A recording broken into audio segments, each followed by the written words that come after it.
नमस्कार, मैं डॉक्टर अरुण कुमार देशमुख प्रबंध शास्त्र संस्थान काशी हिंदू विश्वविद्यालय से आपके लिए लेकर आए हैं dynamics of business environment and legal framework, अर्थात व्यवसाय, पर्यावरण और कानूनी ढांचे की गतिशीलता।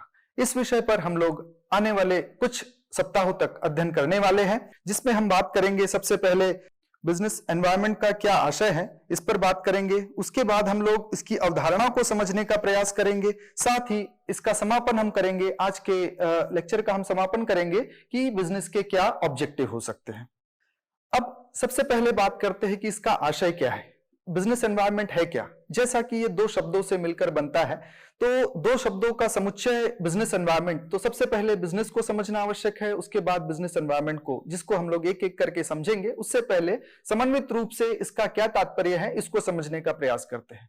तो बिजनेस एनवायरनमेंट को हम ये कह सकते हैं कि ये उन सभी तत्वों का समुच्चय है जिनमें आंतरिक और बाह्य तत्व सम्मिलित होते हैं, और वे किसी भी बिजनेस की गतिविधि को, किसी भी व्यवसाय की गतिविधि को प्रत्यक्ष या परोक्ष रूप से प्रभावित करते हैं। यहाँ पर जिस प्रकार आप देख रहे हैं, यहाँ पर परिभाषा में भी आपको बताया गया है कि ये किसी व्यवसाय के ऑपरेशंस और उसकी इफेक्टिवनेस, अर्थात उसके संचालन और उसकी प्रभावशीलता को मूल रूप से प्रभावित करते हैं। अगर बात करें कीथ डेविस के शब्दों में, व्यवसाय प्रशासन के बड़े उद्भट विद्वान हुए हैं, जिन्होंने कहा कि बिजनेस एनवायरनमेंट समुच्चय है उन सभी परिस्थितियों का, घटनाओं का और प्रभावी कारकों का जो बिजनेस को आच्छादित किए हुए हैं और उन्हें प्रभावित करते हैं। अब बात करते हैं इसकी मूल अवधारणा। क्या है बिजनेस एनवायरनमेंट की मूल अवधारणा? अगर इसकी मूल अवधारणा में जाए तो जैसा कि हमने कहा कि एक कंपोजिट शब्द है, और कंपोजिट शब्द होने के नाते दो शब्दों से मिलकर बना है बिजनेस और एनवायरनमेंट, व्यवसाय और पर्यावरण। तो व्यवसाय क्या है और पर्यावरण क्या है, इसको समझने से पहले इसकी मूल प्रकृति पे हम थोड़ा प्रकाश डालेंगे। इसकी मूल प्रकृति मूल रूप से है कि ये एक मल्टीडिसिप्लिनरी या बहुविषयक अध्ययन का क्षेत्र है, जो कि कई विषयों से मिलकर बनता है। जैसा कि हमने कहा, ये बहुविषयक है। जिस प्रकार कई नदियां मिलकर सागर का निर्माण करती है, ठीक उसी प्रकार ये बिजनेस एनवायरनमेंट एक महासागर है, जिसमें कई नदियां या कई डिसिप्लिन, जैसे हम कहे economics, humanities, anthropology, social science, sociology, arts और तमाम तरह के जितने भी डिसिप्लिन हैं, वे सभी इसमें सहयोग करते हैं और उसे आगे बढ़ाने में, उसे समझने में हमारी सहायता करते हैं। तो मूल रूप से ये एक मल्टीडिसिप्लिनरी या बहुविषयक प्रकृति का अध्ययन है, जिसको हम पढ़ने जा रहे हैं। अब बात करते हैं कि बिजनेस एनवायरनमेंट मूल रूप से दो शब्दों से मिलकर बना है। तो हम एक एक करके पहले बिजनेस को समझने का प्रयास करेंगे कि बिजनेस क्या है, और फिर उसके बाद हम समझेंगे कि एनवायरनमेंट क्या है। तो जब हम बिजनेस की बात करते हैं, तो बिजनेस मूल रूप से किसी भी उद्देश्य के लिए जब कोई भी संगठित होकर प्रयास करते हैं, उसको प्राप्त करने के लिए, उसका उद्देश्य लाभार्जन भी हो सकता है और गैर लाभार्जन भी हो सकता है।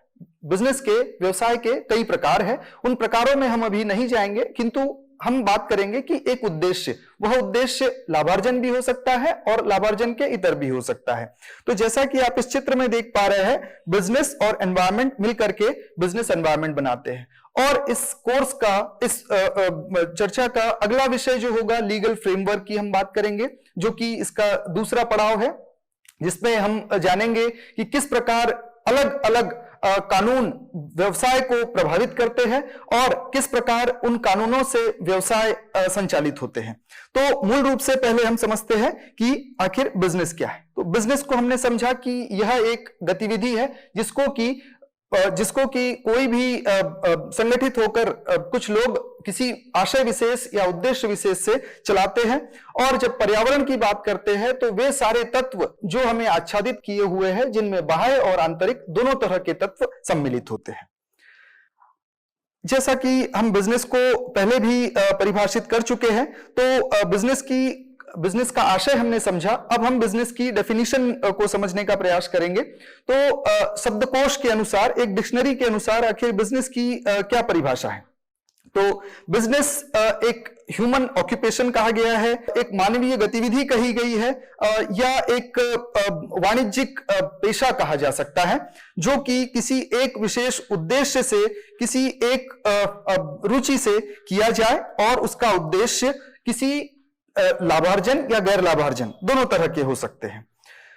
अब बात करें कि बिजनेस मैनेजमेंट, क्योंकि ये बिजनेस मैनेजमेंट से प्रत्यक्ष या परोक्ष रूप से संबंधित है, तो इसलिए हमें यह भी ध्यान रखना है कि ये किस प्रकार प्रबंधन किसी भी कंपनी के प्रबंधन को प्रभावित करता है और किस प्रकार ये किसी भी कंपनी के संचालन को प्रभावित करता है।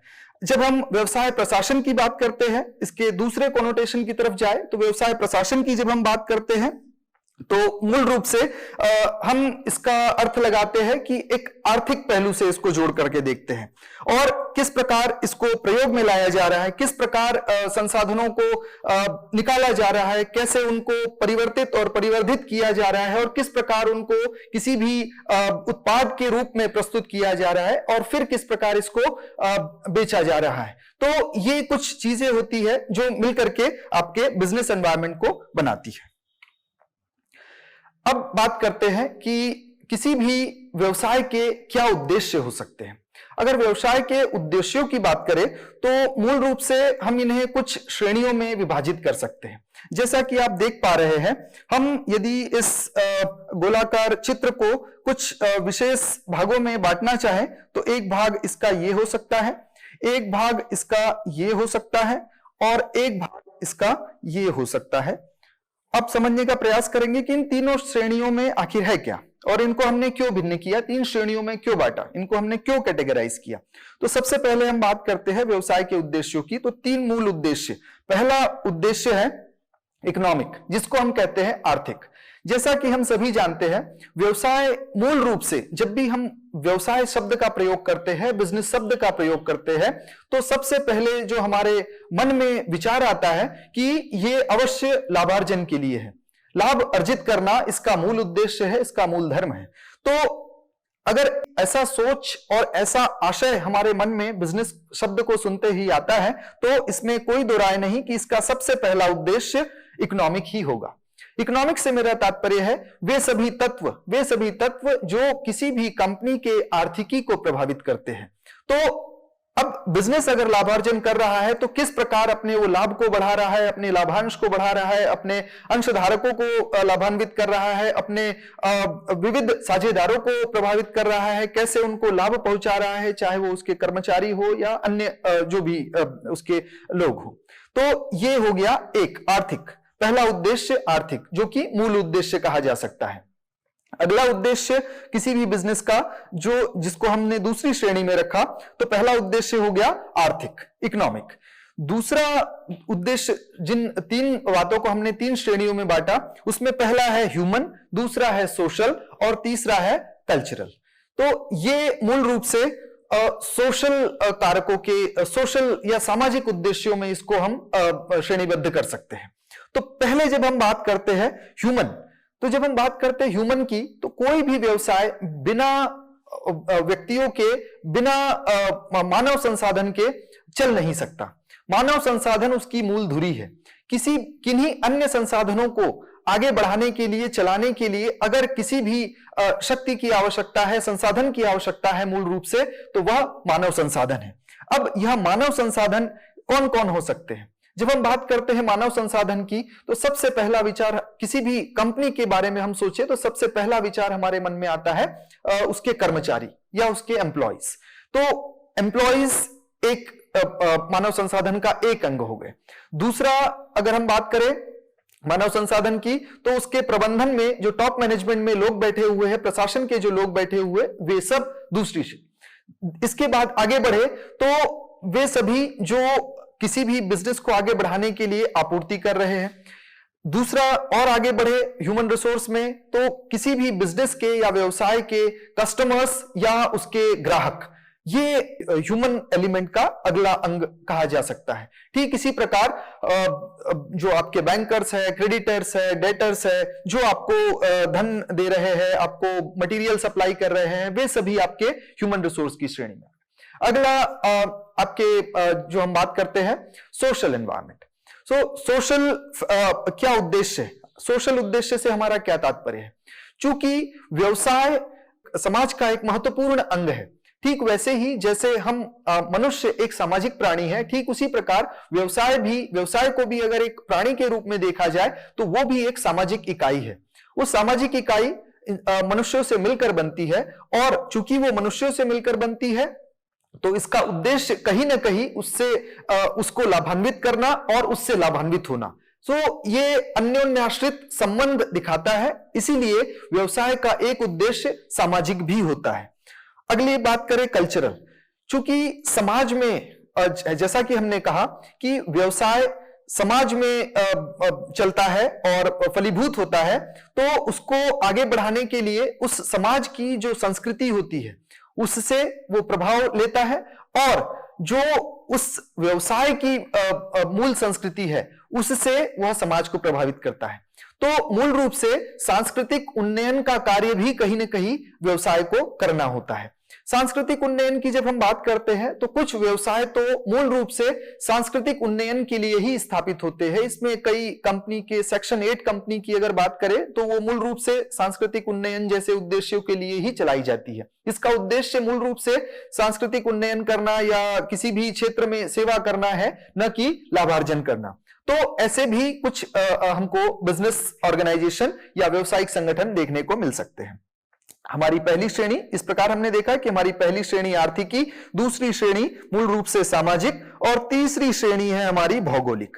तो उद्देश्यों, बिजनेस के उद्देश्यों की हम लोग बात कर रहे थे, व्यवसाय के उद्देश्यों की। तो तीसरी श्रेणी की अब हम बात करेंगे, जिसमें हम प्रारंभ करते हैं लोकल अर्थात जहां पर स्थानीय, जहां पर वह व्यवसाय अपना कार्य संचालन कर रहा है, जहां पर उसकी मूल इकाई है। तो किस प्रकार वह उस स्थानीय होने का लाभ ले रहा है, किस प्रकार वहां से संसाधनों को स्वीकार कर रहा है, और किस प्रकार अपने उत्पादों को उन तक पहुंचा रहा है। तो ये हो गई बात लोकल की, अर्थात इस पे अन्योन्याश्रित संबंध होने के नाते, उसके लोकल एनवायरनमेंट में से संबंध होने के नाते उसे बहुत कुछ देना भी होता है और उससे बहुत कुछ लेना भी होता है। तो ये एक उद्देश्य। भौगोलिक में अगर हम अगली श्रेणी में जाए तो स्थानीय से हम थोड़ा ऊपर उठते हैं, जिसको हम रीजनल या नेशनल भी कह सकते हैं। तो जब हम नेशनल की बात करते हैं तो राष्ट्रीय स्तर पर भी बिजनेस के कुछ उद्देश्य होते हैं। जैसे कोई भी बड़ी कंपनी का आप उदाहरण आप लेते हैं, अगर वो राष्ट्रीय स्तर पर ऑपरेट करती है, जैसे उदाहरण के तौर पर अगर हम बात करें, आप स्मार्टफोन यूज करते होंगे, उसमें एक सिम एयरटेल की यूज करते होंगे, जियो या बीएसएनएल। तो मूल रूप से ये कंपनीज है, एयरटेल, जियो, बीएसएनएल। तो अब ये किस तरह से अपनी नीतियों से समाज को, राष्ट्र को प्रभावित करती है। अगर इनके रेट्स कम होते हैं तो ज्यादा से ज्यादा उपभोक्ता उसका लाभ ले पाते हैं। अगर इसके रेट्स या पैकेजेस महंगे हो जाते हैं तो कम उपभोक्ताओं तक इसकी पहुंच होती है। तो ठीक इसी प्रकार हम समझ सकते हैं कि किस प्रकार वो राष्ट्रीय स्तर पर भी अपना बिजनेस प्रभाव डालता है। सकारात्मक भी हो सकता है और नकारात्मक भी हो सकता है। अब बात करते हैं इंटरनेशनल में कोई भी बिजनेस जब अपनी डोमेस्टिक टेरिटरी से बाहर जाता है तो उसे हम इंटरनेशनल की श्रेणी में रखते हैं। इंटरनेशनल की श्रेणी में जब हम जाते हैं तो मूल रूप से जब किसी भी व्यवसाय को यह लगता है कि उन्होंने अपने डोमेस्टिक टेरिटरी को पर्याप्त रूप से सर्व कर दिया है, तो इसके बाद अब नेक्स्ट वो जाते हैं कि किस तरह से हम अब अंतरराष्ट्रीय व्यापार में प्रवेश करें। तो उसकी पहली सीढ़ी होती है एक्सपोर्ट और इंपोर्ट।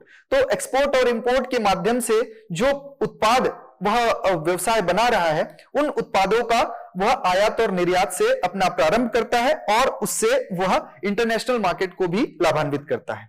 जब हम इंटरनेशनल से ग्लोबल की तरफ बढ़ते हैं तो ग्लोबल अर्थात वैश्विक, इंटरनेशनल अर्थात अंतरराष्ट्रीय। तो जैसा कि हमने कहा इंपोर्ट एक्सपोर्ट तक अंतरराष्ट्रीय सीमित है, लेकिन जब हम वैश्विक की बात करते हैं तो जब कोई भी व्यवसाय अपने डोमेस्टिक टेरिटरी की सीमाएं लांघकर, घरेलू बाजार की सीमाएं लांघकर वैश्विक हो जाता है और यह भेद करना उसके लिए मुश्किल हो जाता है कि हम कहां से हमारा प्रादुर्भाव हुआ, तो ऐसी कंपनीज को हम ग्लोबल कंपनीज कहते हैं। Multinational companies, multi domestic companies, इस तरह के कई सारे नामकरण हमारे लिटरेचर में हमको देखने को मिलते हैं।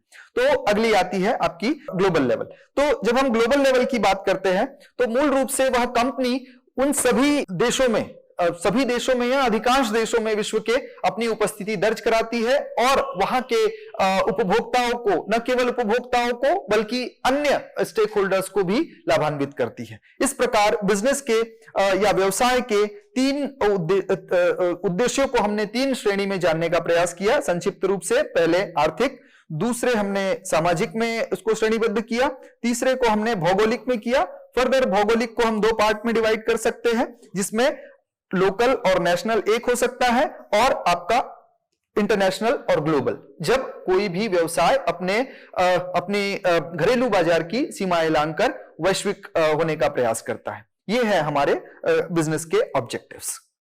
अब दूसरे पहलू को समझने का प्रयास करते हैं। जैसा कि हमने कहा, बिजनेस एनवायरनमेंट एक कंपोजिट शब्द है, एक संयुक्त शब्द है।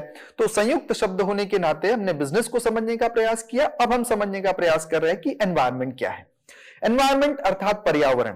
पर्यावरण भी दो शब्दों से मिलकर बना है, परि आवरण। परि अर्थात आसपास का और आवरण अर्थात जिसने हमें आच्छादित कर रखा है।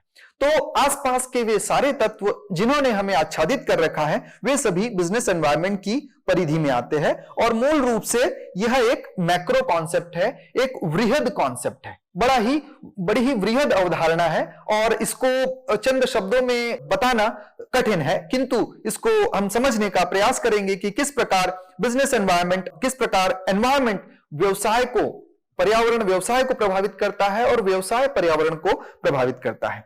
मूल रूप से अगर बात करें तो नेचुरल एनवायरनमेंट, इसका हम आशय अधिकांशतः जैसे ही हम एनवायरनमेंट शब्द या पर्यावरण शब्द सुनते हैं तो सबसे पहला विचार हमारे मन मस्तिष्क में आता है कि हम बात कर रहे हैं प्राकृतिक पर्यावरण की, जो हमारे आसपास फ्लोरा और फौना है, जो हमारे आसपास हरियाली है, जीव जंतु है, वो मिलकर के एनवायरनमेंट बनाते हैं। ऐसी अवधारणा मूल रूप से हमारे मन में आती है। किंतु हम जब पर्यावरण की बात करते हैं तो यह आशय केवल और केवल प्राकृतिक पर्यावरण तक संकुचित नहीं रहता, बल्कि इसकी सीमाएं वृहद हो जाती है।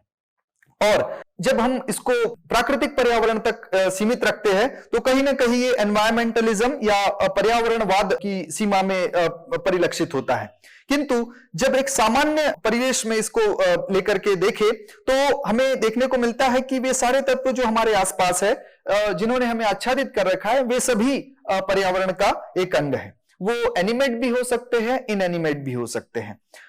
सराउंडिंग में हमारे परिस्थितियां हो सकती है, हमारे आसपास का परिवेश हो सकता है, साथ ही वे सारे तत्व जो बिजनेस को प्रभावित करते हैं, जो एक एंटिटी, एक तंत्र या एक गतिविधि या एक अवधारणा के रूप में हमारे आसपास प्रकट होते हैं। मूल रूप से अगर हम एनवायरनमेंट को परिभाषित करना चाहे तो हम इस प्रकार परिभाषित कर सकते हैं कि यह समुच्चय है उन सभी बाह्य परिस्थितियों का और प्रभावी कारकों का जो किसी भी ऑर्गेनिज्म को प्रभावित करते हैं। तो इस प्रकार हमने दो मूल अवधारणाओं को समझने का प्रयास किया, पहला बिजनेस और दूसरा एनवायरनमेंट। अब जैसा कि हमने कहा ये कंपोजिट शब्द है, तो कंपोजिट शब्द होने के नाते हमने इसको अलग अलग समझने का प्रयास किया कि बिजनेस क्या है अर्थात व्यवसाय क्या है और पर्यावरण क्या है। अब हम इन दोनों शब्दों को साथ में समझने का प्रयास करेंगे। जैसा कि यहां पर आप देख पा रहे हैं, बिजनेस एनवायरनमेंट, वो सारे तत्व जिन्होंने हमें आच्छादित कर रखा है, वे मिलकर के बिजनेस एनवायरनमेंट बनाते हैं। ये बिजनेस, वो तत्व जो बिजनेस को प्रभावित करते हैं और बिजनेस भी उन तत्वों से प्रभावित होता है। अब यदि बात करें मूल रूप से तो ये तत्व हमारे सामाजिक भी हो सकते हैं, पॉलिटिकल या राजनीतिक हो सकते हैं, सांस्कृतिक हो सकते हैं, आर्थिक हो सकते हैं, कुछ भी हो सकते हैं, तकनीकी या प्रौद्योगिकी से संबंधित हो सकते हैं, प्राकृतिक पर्यावरण से संबंधित हो सकते हैं, वैश्विक हो सकते हैं। हम वे सारे तत्व जिन्होंने हमें आच्छादित कर रखा है, वे सारे तत्व इस बिजनेस एनवायरनमेंट की परिधि में सम्मिलित होते हैं। अब उदाहरण के तौर पर अगर देखें तो किस प्रकार एक युद्ध, दो देशों में होने वाला एक युद्ध केवल उन दो देशों तक प्रभाव नहीं छोड़ता, बल्कि समूचे विश्व को प्रभावित करता है, समूचे ब्रह्मांड को प्रभावित करता है। व्यष्टि और समष्टि का जो विचार हमारे धर्मशास्त्रों में भी देखने को मिलता है, वो यही बताता है कि यत् पिंडे तत् ब्रह्मांडे, तो या यद ब्रह्मांडे तत्पिंडे, जो भी आप कह लीजिए, ठीक उसी प्रकार बिजनेस एनवायरनमेंट का जो ये कॉन्सेप्ट है वह भी हमको यही समझाता है कि किस प्रकार हाल ही में हमने यूक्रेन और रूस के युद्ध को देखा और देखा कि किस प्रकार यूक्रेन और रूस का जो युद्ध है वो केवल उन देशों तक सीमित नहीं है, बल्कि उसका प्रभाव भारत एशिया के भारत ही नहीं बल्कि समूचे विश्व के, अमेरिका से लेकर के यूरोप से लेकर के समूचे विश्व में उसका प्रभाव हमको देखने को मिला। हमको देखने को मिला कि किस प्रकार मटेरियल्स की सप्लाई प्रभावित हो जाती है, किस प्रकार पेट्रोलियम के दाम बढ़ जाते हैं। तो यह प्रभाव हमें बताता है कि क्यों व्यवसाय पर्यावरण या व्यवसायिक पर्यावरण को समझना आवश्यक है।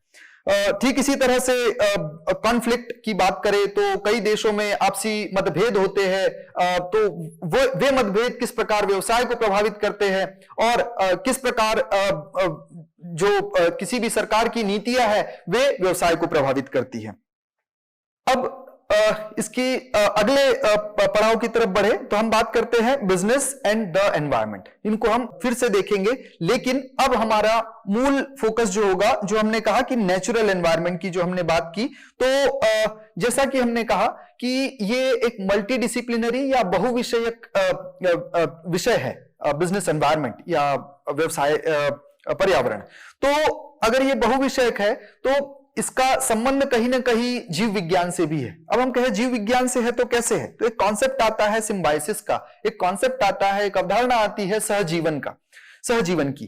तो यह सहजीवन की एक अवधारणा है जो हमें बताती है कि किस प्रकार हम एक व्यवसाय पर्यावरण से संबंधित है और पर्यावरण व्यवसाय से संबंधित है और इन दोनों का सह संबंध कैसे एक दूसरे को आगे बढ़ाता है। तो इसमें तीन बातें आती है, जैसा कि हमने लिखा, म्यूचुअलिज्म, कमेंसलिज्म और पैरासाइटिज्म। म्यूचुअलिज्म अर्थात जब दो एंटिटी एक दूसरे को सकारात्मक रूप से प्रभावित करती है।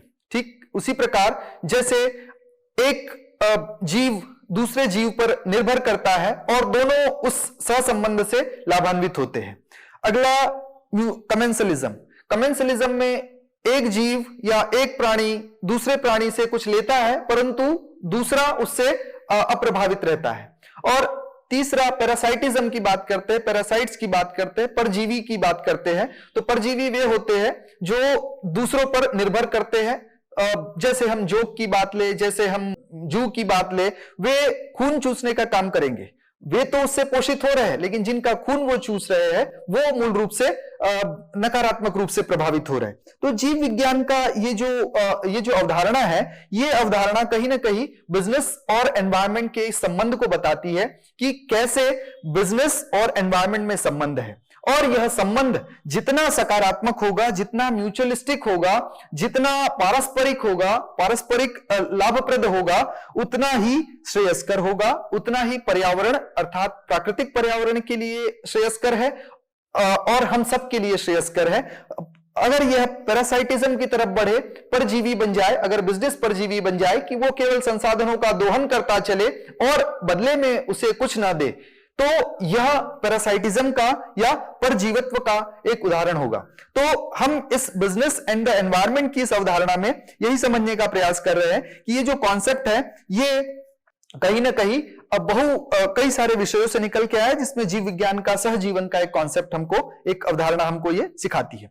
आगे हम बात करते हैं मॉडर्न बिजनेस ऑर्गेनाइजेशंस, जिनको ये समझने की आवश्यकता है कि किस तरह से व्यवसाय को अपने सामाजिक दायित्वों का निर्वहन करना चाहिए किसी भी व्यवसाय को सुचारू रूप से चलाने के लिए, और समाज किस तरह से व्यवसाय को प्रभावित कर रहा है ये समझने के लिए।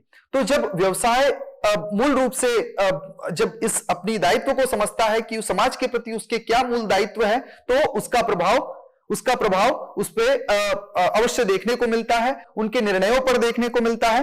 ठीक इसी प्रकार एक अवधारणा जो आती है जिसको हम कहते हैं कॉर्पोरेट सोशल रिस्पॉन्सिबिलिटी। इन दिनों कॉर्पोरेट सोशल रिस्पॉन्सिबिलिटी की बड़ी जोर शोर से बात हो रही है, और ऐसा नहीं है कि ये बात पहले नहीं होती थी। व्यवसाय अपने सामाजिक दायित्वों को पहले भी समझते थे, आज भी समझते हैं, लेकिन अब उसकी मांग मूल रूप से बाजार आधारित हो गई है, मार्केट ड्रिवन हो गई है। तो बिजनेस के लिए या व्यवसाय के लिए ये बहुत ज्यादा आवश्यक हो गया है कि वे सामाजिक दायित्वों का निर्वहन करें। यदि वे सामाजिक दायित्वों का निर्वहन करते हैं तो उसका लाभ उन्हें अपने व्यवसाय में प्रत्यक्ष या परोक्ष रूप से, निश्चित रूप से देखने को मिलता है। अब संक्षिप्त रूप से अगर देखने का प्रयास करें प्रबंध की इस सिस्टम्स अप्रोच या सिस्टम्स थियरी के माध्यम से कि किस प्रकार एनवायरनमेंट और बिजनेस एक दूसरे से संबंधित है, तो जैसा कि आप देख पा रहे हैं कि व्यवसाय एक कोई क्लोज्ड सिस्टम नहीं है कि एक कमरे में या एक भवन में मैं किसी व्यवसाय को संचालित कर रहा हूं और मेरा बाह्य पर्यावरण से मेरा कोई संबंध नहीं है। ऐसा करके मैं कोई भी व्यवसाय नहीं चला सकता। हर व्यवसाय किसी न किसी इनपुट को लेने के लिए वह समाज पर आश्रित है, बाह्य पर्यावरण पर आश्रित है, और उस इनपुट को लेने के बाद वह इनपुट 5 M's के रूप में हो सकते हैं, जिसमें आपके मटेरियल है, आर्थिकी है, धन है, ऊर्जा है, सूचनाएं हैं। ये सारे तत्व इनपुट के रूप में प्रवेश होते हैं। फिर व्यवसाय का कार्य उनको ट्रांसफॉर्म करना होता है, उनको परिवर्तित और परिवर्धित करना होता है और एक फिनिश्ड गुड्स या एक उत्पाद बनाना जो कि बाजार के लिए उपयोगी है।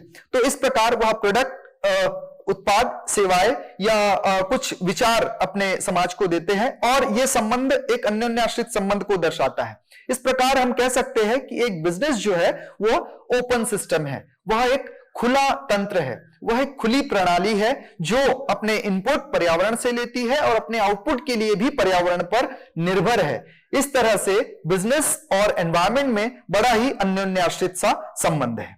इसी के साथ हम आज की बात को समाप्त करते हैं। धन्यवाद।